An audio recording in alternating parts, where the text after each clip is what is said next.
Let us pray. Merciful God, thank you for the giving of this word. And we pray that we may understand it anew. We take the wisdom of our elders. We take the wisdom and hope for our children and ourselves. And today, may the words of my mouth, the meditations of our hearts be holy and acceptable in your sight, O Lord, our rock and our Redeemer. Amen. I probably ought to flip all the first part of the sermon. I have at least 2 or 3 teachers in here, and they are probably going to swat me after this sermon. But school was a bit challenging for me in my first 2 or 3 years. And I think that was mostly because I had an undiagnosed hearing problem that nobody had picked up on. So therefore, teachers would complain to me and my parents saying I was lazy, I was slow, I was obstinate at times, and I wasn't living up to my potential. And they were threatening all sorts of dire things for my life. Now, also in my days of growing up, we learned cursive writing. You know, at the top of the blackboards, we started out block letters, then it went to cursive, and we had the Zaner Blosser handwriting guide over the table. I was never really good at Zaner Blosser. A little slow at that, and I worked real hard to get it right, but somehow my scribble just wasn't industrially perfect.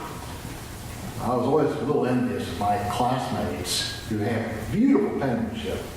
So again, I was considered a little slow, a little lazy. But this is a real story that relates to all of that. Being a little different has its advantages and disadvantages. When I was growing up, we used to have, in between our subjects, we'd have public service announcements. Little safety posters that were on the walls. Do you all have little safety posters on your walls in class that tell you about your rights to minimum wage and all that? Okay. Well, ours frequently had things that said, exactly, walk on the right side of the road. That's an exact quote. So, as a kid, growing up, I accepted that until I didn't. And I started questioning it a little bit. And we heard this over and over at appropriate times. In the same way they said to bicyclists, ride your bike on the left side of the road, which didn't make sense to me then, and I found out that's illegal. You're not supposed to do that no matter where you are. So I had the temerity to raise my hand one time in one of these public service announcements say, you know, that really doesn't make sense to me. Why would we walk on the right side of the road? And I was quickly told, don't ask questions like that if it were underling. And it was promptly put in my place. But apparently enough of my classmates had the same question that about 2 or so years later, we no longer saw those posters. They were taken down, and they were replaced with posters that said, walk on the right side of the road facing traffic. And at that point, we knew it wasn't right or left, it was right or wrong, and we walked on the left side, which was the right side. Does that make sense? Everybody nodded. So what seemed obvious to me was obvious in a very different way to everybody else. It just goes to show things are not always what they seem to be. Jesus said, when you see these things happening, you should recognize the times and the seasons to which they point. This shows up in the other Gospels as well, but St. Mark this time. So when you see the changing of the seasons, the darkening sun, the shorter days, the longer dark nights, you see the falling stars, you're going to know by the meteor showers that will happen in the next few weeks, that winter is drawing near. You know what's getting ready to happen, so you better start bringing your firewood closer to the house.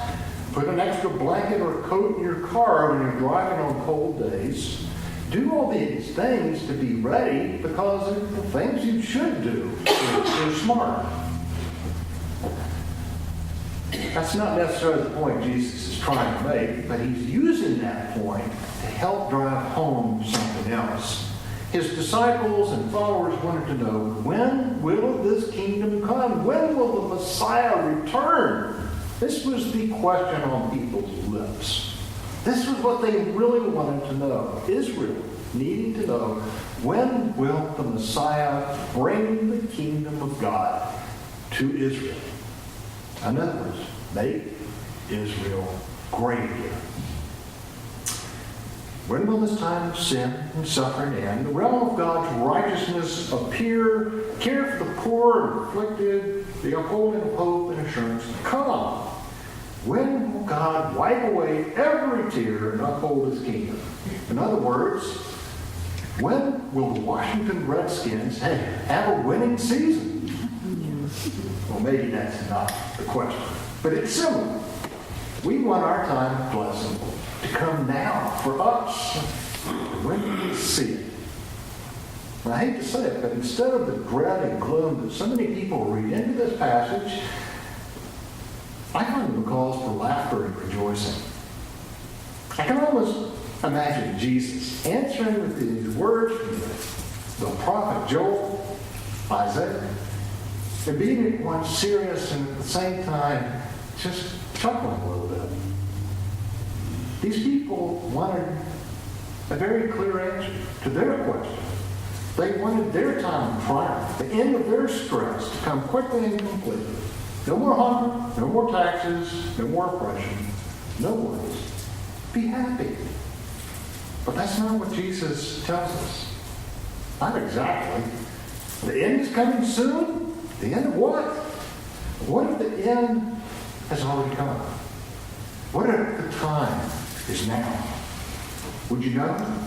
Would you live your life accordingly? And I can hear Jesus, someone used as he answers them. You want to know, when will the kingdom come? You want to experience it now. Do you want to know the times, the signs? And Jesus shows himself to everybody.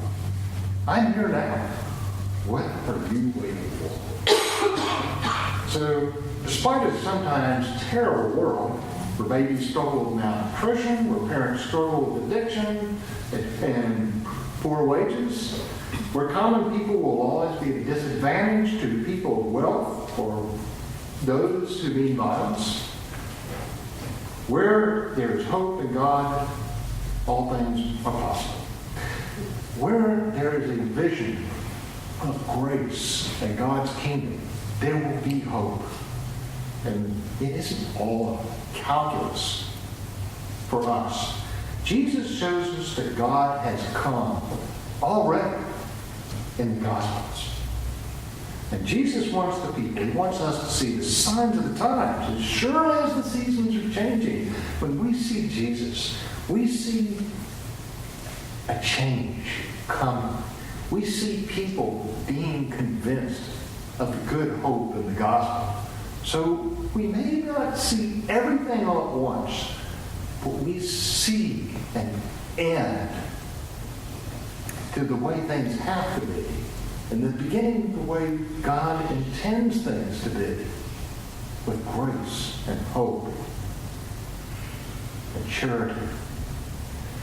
So in Jesus we see reconciliation with God, the forgiveness of sins, bread for the world.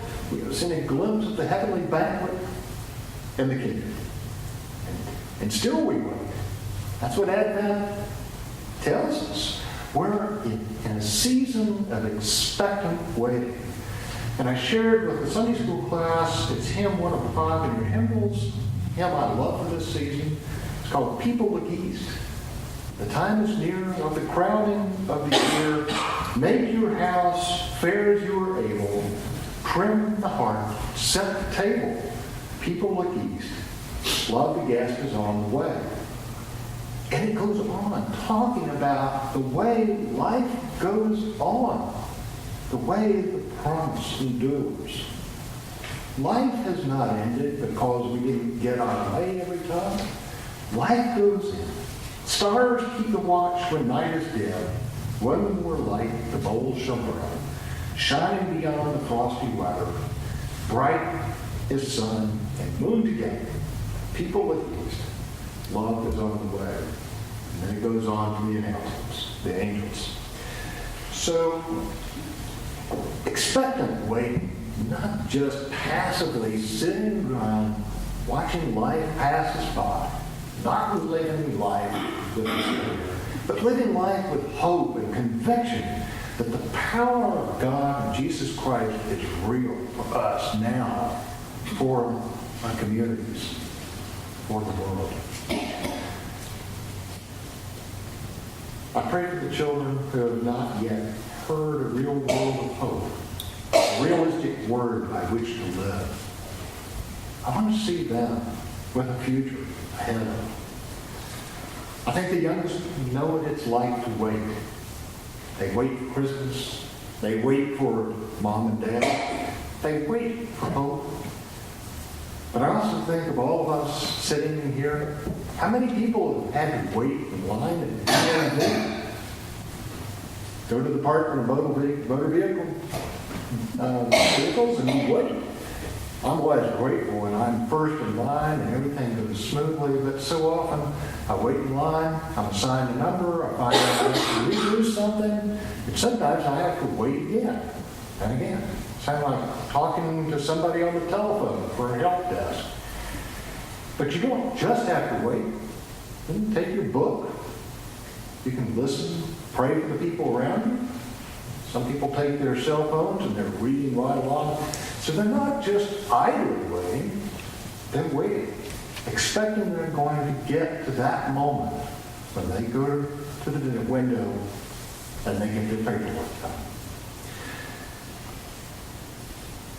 How many people are going to be asking, when, Lord? When will your will be done? When will we feed the hungry? When will we provide real justice for all? When will thy will be done? Well, Jesus is doing that right now. As you live your lives in faith and believe in the gospel of Christ, when you don't give up, when you don't give in, and when you keep doing the right thing, not because it's going to earn you some brownie points, but because it's who we are. It's what God expects from us. So Jesus said to his questioners, you want to sign a down payment, so to say? Well, if you're looking at it, it may be a little different than what you expected. Might be Savior of the world. Yes. Make Israel great again, but make Israel greater than it ever had expected to be. Make it the people of God. Wherever the people are found, go to all four corners of the world and proclaim this gospel of grace.